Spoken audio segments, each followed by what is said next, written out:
Hello friends, welcome to Tarun IAS. Today we will be discussing editorials from the Hindu of 3rd of December 2022. The editorial which I have taken basically talks about the representative democracy, and there are a key focus in the editorial. The first one is about attracting youth. The editorial written by Varun Gandhi, it gives example of various countries in which the indigenous or the native people have been elected to the parliaments and as the legislators, and it also gives example where the youth, that is somewhere between the age of early 20s to late 30s, have been given. So this is the second point, and the third focus area is about the representation. So representation of youth, representation of the native people of the country, and representation of the vulnerable section of the society, such as scheduled caste, scheduled tribes, and LGBTQ plus. Alright, you can relate it with your general studies paper 2, Indian Parliament and State Legislature and Political Representation. Now let us move on to the article. The title of the article is about the Indian politics need a dose of new experimentalism. New experimentalism. That means whatsoever the way Indian politics has been going since independence, it needs a little change. It needs a change. We discussed one more article written by Mr. Varun Gandhi. It was about the inter-party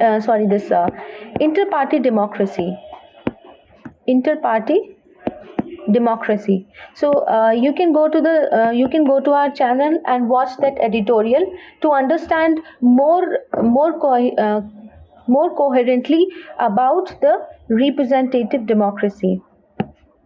All right, now let's proceed the article.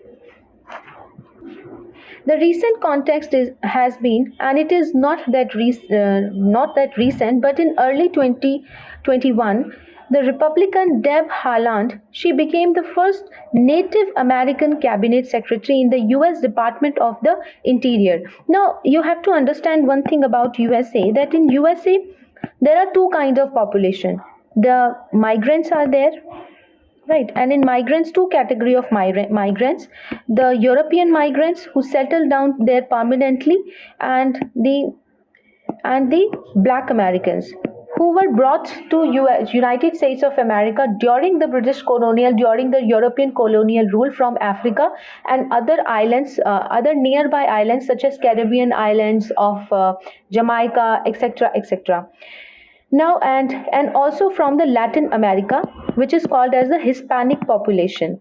So USA has migrants such as Hispanic population, Black American, who are the descendants from South Africa, from African continent, and there are European migrants who settled down there permanently during the European colonization era.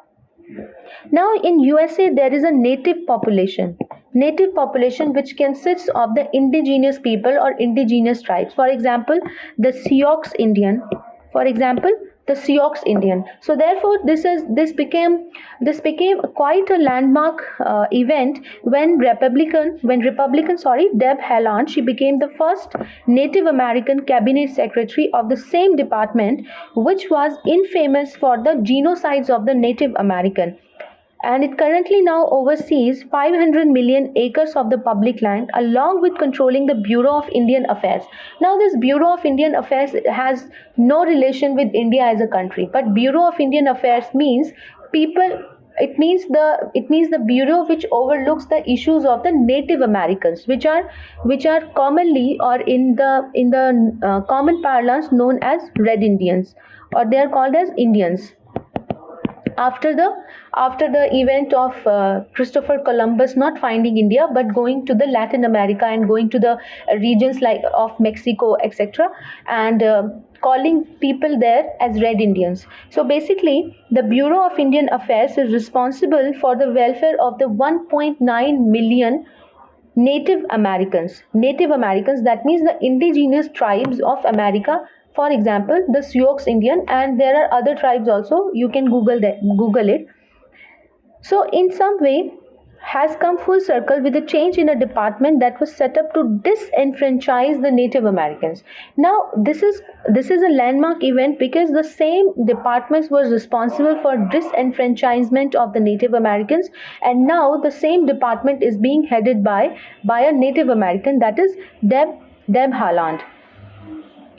So here the writer will be giving many examples of women who belong to the indigenous communities, and they currently hold the position of power. And the writer will also be giving the examples of the youth, that they are now attracted to the political leadership. So therefore, according to writer, what India can learn from these examples is about mobilizing the different sections of the society, not politicization of the society, but the mobilization of the society towards more democratic, egalitarian and political representation, towards representation for all. So that is the reason why, with representation of all, India will truly become a republican democratic country, right, or a democratic republic in short.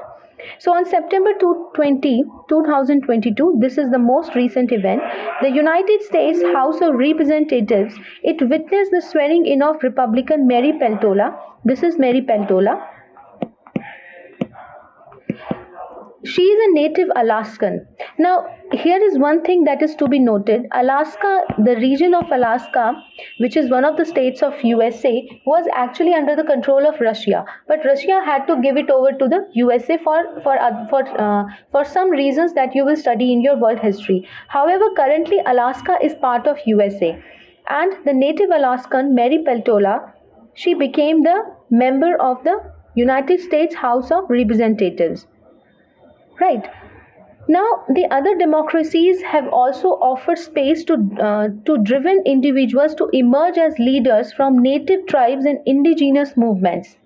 Right. So, in 2006, the election of Hilaria Superhuman to Peru's Congress allowed her to openly critique the impact of colonialism.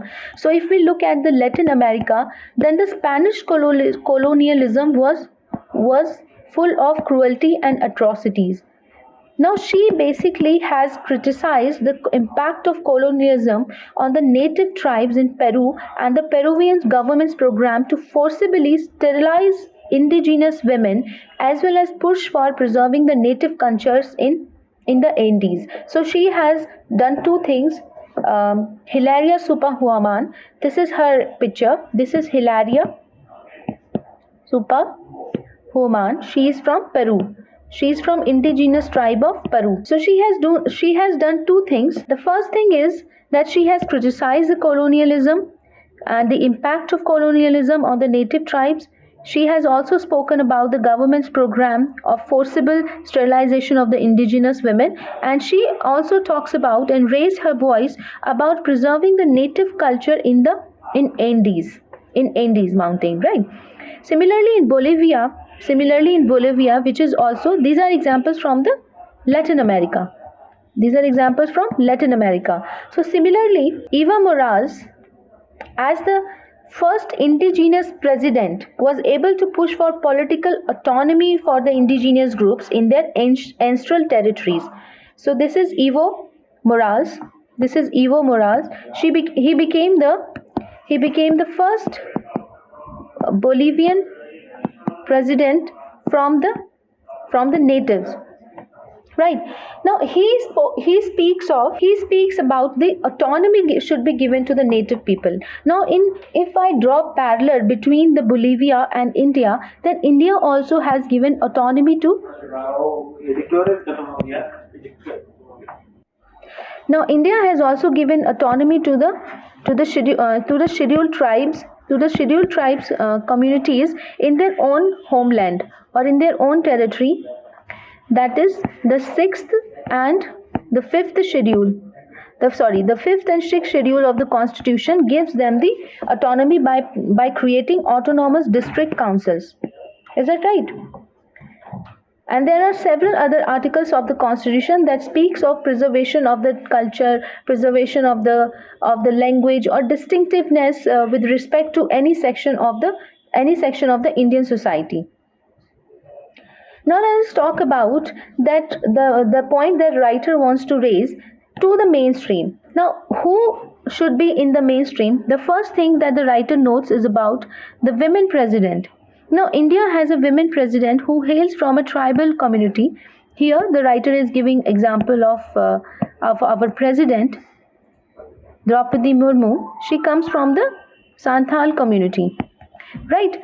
As representation in parliamentary committee is often lacking, with less than 59.5% of all scheduled caste and scheduled tribe lawmakers represented primarily in the social justice committee.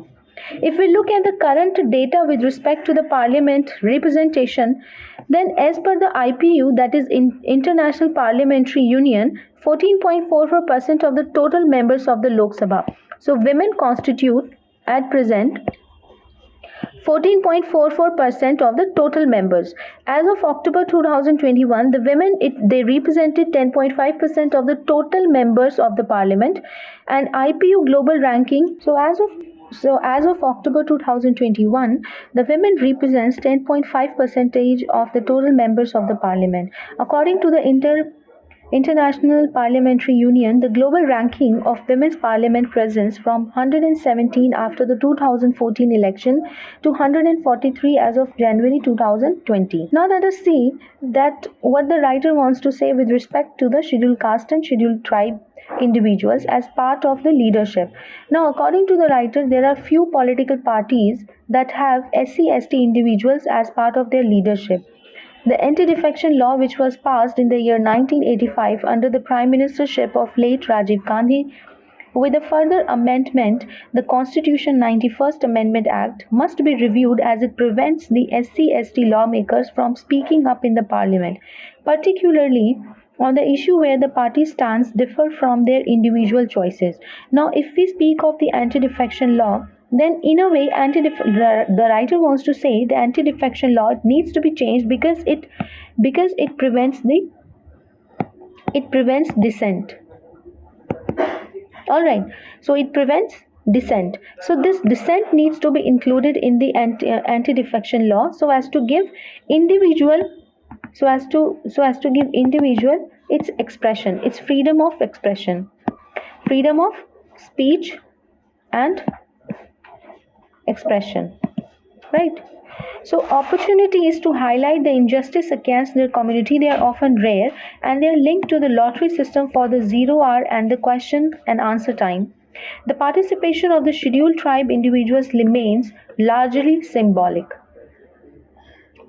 So meanwhile, the writer focuses on the older democracies and how they are encouraging female participation. For example, in June 2018, Alexandria Ocasio-Cortez, she beat Joe Corley, a 10-year term congressional incumbent for New York's 14th congressional district, in the Democratic Party's primary election before going on to beat her Republican opponent Anthony Pappas in November 2018. So this is Alexandria Ocasio-Cortez, and so writer wants to point towards the increasingly female participation in older democracy, while in India the women participation, it is just 14% according to IPU. So therefore we speak of the second point, the second focus of the editorial, that is the women participation. Okay. The another example that writer wants to give is about the youngest women to serve in the United States House of Representatives at 29, right? So therefore, the Alexandria Ocasio-Cortez, she became the youngest woman to serve in the House of Representatives of United States of America. Similarly, when we speak of the Sana Marin, so this is Sana Marin. Now, Sana Marin, she became the youngest prime minister at the age of 34 in the year 2019 of Finland. And when we speak of Finland, then Finland has increasing women participation, and or you can say there are more number of women in political leadership, and Sana Marine is just one example. So it was not one of her coalition government having been formed with 5 parties, all of whom had female party leaders. So when Sana Marine she became the first prime minister, it was a coalition government. So writer wants to say that even when there is a coalition government, the party heads are all female. The party head are all female, and this is the example from Finland. Now if we compare this situation to India, then there is a low female participation in political leadership, and there is even a fewer participation from the vulnerable section of society such as scheduled tribes, scheduled castes, and LGBTQ+. In Finland, where women are mostly in powerful roles, in Canada also the cabinet has approximately 50% of female participation. Meanwhile, if we look at the scenario of Gujarat election, the Bharatiya Janata Party and the Congress nominated only a handful of women. Only a handful of women. So if we talk about, so yesterday in the Hindu, there was a news about the separate polling booth in Gujarat village by the name of Dhafra. Right, this is the name of the village. Now there is population of only 1200, and out of that 900 are 12,000. So out of that there are 900 females, and there used to be a separate polling booth because of the traditions and because of the culture of keeping veil. So because of that, because the EC this time did not create a separate polling booth for female, rather there was a common polling booth, none of the members from the village they participated in the Gujarat elections. There was 0 vote casted in this region. So where in the older democracies we are increasingly seeing the female participation, now in India, because of some of the traditions, none of the female had actually voted. None of the females voted, let alone having their representation in the parliament. So this is one example or case study that you can quote in your answers. So we often hear about the cross-party support for the women's reservation bill. However, the women's reservation bill in Lok Sabha, which seeks to reserve 1/3 of all the seats in Lok Sabha for women, it continues to be delayed, and it is not passed yet, let alone having a discussion over the reservation for women. Now there are some democracies. Now we are coming to the third focus of the editorial, that is participation of the youth. Now there are some democracies that have also pushed to engage with youth. In Austria in the year 2017, Sebastian Kurz, now this is Sebastian Kurz, he was appointed the chancellor at the age of 31. So Italy saw Luigi Di Maio serving as the deputy prime minister at the age of 31. France, Tiffany Diogosh, a law student, she was elected to the France parliament at the age of just 24 in the year 2017. In 2019, at the age of 29, Naisula Lesuda became the youngest serving Kenyan senator. So there is in older democracy and in some of the democracies there is a rising trend of youth participation, that is below the age of 35. So you can look at this is Tiffany Degois, and this is Tiffany Degois, and this is Luigi Di Maio. All right. So in Spain also, the Nagua Alba, this is Nagua Alba, she was elected to the parliament in 2015, and she also became the Spain's first member of parliament of Arab descent. Meanwhile, between the year 1999 and 2019, the average age of Lok Sabha MPs was above 50. Now this is India's scenario, where in Spain, in countries such as Spain, etc., people in parliament are represented by youth. In India, between the year of 1999 to 2019, the average age of Lok Sabha MP was above 50, and which rising from 52 in 1999 to 59 in 2014. Therefore, we conclude there is a decreasing participation from youth. All right. Now, India is increasingly a gerontocracy. Gerontocracy means that elderly people are given preference in political career, and we see in our country a political apathy amongst the youth. Right. So, apparently representing the aspiration of its youth. Now, India is a gerontocracy, which that means the elder people are representing the aspirations of youth. A range of policy measures could then be evaluated to enhance the youth participation in politics. For example, pushing for youth quotas in select seats to make inner party democracy mandatory. So this is one suggestion that writer wants to give, that is having quota for youth so as to push for inner party democracy, along with the push for proportional representation. The second suggestion that writer gives is proportional representation.